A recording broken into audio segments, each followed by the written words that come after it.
खबरें जो आपको सीधे जोड़ती हैं हमसे, जिनका आपकी जिंदगी पर होता है सीधा असर। खबरों की वही तस्वीर, बिना बदले बिना डरे, जज्बा सच का लिए, सच दिखाते हैं।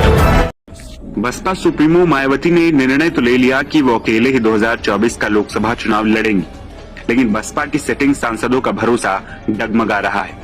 उनके नया ठिकाना तलाशने की चर्चाएं भी हैं। ऐसे में बसपा की सबसे बड़ी चुनौती उन 10 सीटों को बचाना होगा।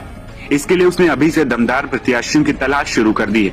कोशिश ये है कि विकल्प ऐसा हो कि किसी भी तरह वर्तमान सांसदों से कमजोर न हो। बसपा ने अकेले चुनाव लड़ने के फैसले के साथ ही सीटवार कसरत तेज कर दी है। इसमें सबसे पहले तो उन 10 सीटों पर पार्टी का फोकस है जिन पर उसने 2019 में जीत हासिल की थी। उसके वर्तमान सांसदों के दूसरे दलों के संपर्क में आने की खबरें आ रही हैं। इसे देखते हुए बसपा उनके विकल्प तलाश रही है। सूत्रों की माने तो बसपा ज्यादातर सीटों पर प्रभारी तय कर चुकी है। सहारनपुर की सीट पर माजिद अली को काफी पहले प्रभारी घोषित किया जा चुका है, लेकिन उसके बाद ये काम रोक दिया गया। मायावती ने अब प्रत्याशियों के चयन पर और अधिक काम करने के निर्देश दिए। अब पूरी कसरत करने के बाद ही प्रत्याशियों का ऐलान किया जाएगा। पार्टी उन खास सीटों पर काम कर रही है जहां 35 और 40% से अधिक वोट हासिल किए गए थे। बसपा ने पिछला चुनाव सपा के साथ मिलकर लड़ा था। उसने 38 सीटों पर अपने प्रत्याशी उतारे। उनमें से जीती हुई सीटों के अलावा 10 सीटें ऐसी थी जिन पर 40% से अधिक वोट हासिल हुए। यहाँ पर मायावती को बहुत कम अंतर से हार का सामना करना पड़ा था। वहीं जीती हुई सीटों के अलावा 21 सीटें ऐसी थी जहां 35% से ज्यादा वोट मिले थे। पार्टी ने ऐसी सीटें भी तलाशी है जहां दलित वोट बहुताय है और उसका प्रदर्शन अक्सर बेहतर रहता है। इसमें सहारनपुर, अंबेडकर नगर, बिजनौर, नगीना, अमरोहा, आगरा जैसी कुछ सीटें। पार्टी की कोशिश है कि ऐसे मजबूत सीटों पर बेहतर प्रत्याशी देकर वहां ठीक से प्रचार किया जाए।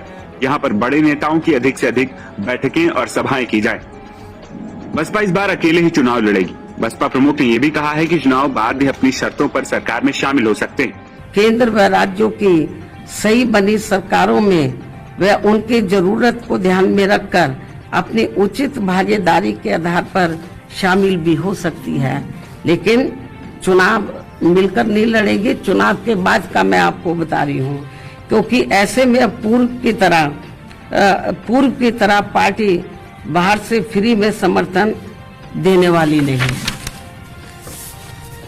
ताकि अपने लोगों के हितों में कुछ जरूरी कार्य होते रहे। संक्षेप में मेरा यही कहना है कि हमारी पार्टी अब देश में जल्दी ही होने वाले लोकसभा के आम चुनाव अकेले ही लड़ेगी, अर्थात किसी भी पार्टी व गठबंधन के साथ मिलकर ये चुनाव नहीं लड़ेगी। इसी को ध्यान में रखते हुए बसपा अपनी रणनीति तैयार कर रही है। कोशिश है कि मजबूत सीटों पर फोकस किया जाए तो प्रदर्शन बेहतर हो सकता है। इसमें सबसे बड़ी चुनौती वो सिटिंग सीटें हैं जहां पर वो पिछली बार जीती थी।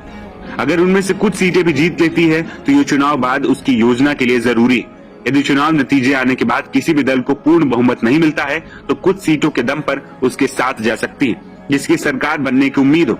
ऐसे में वो सरकार में शामिल हो सकती है।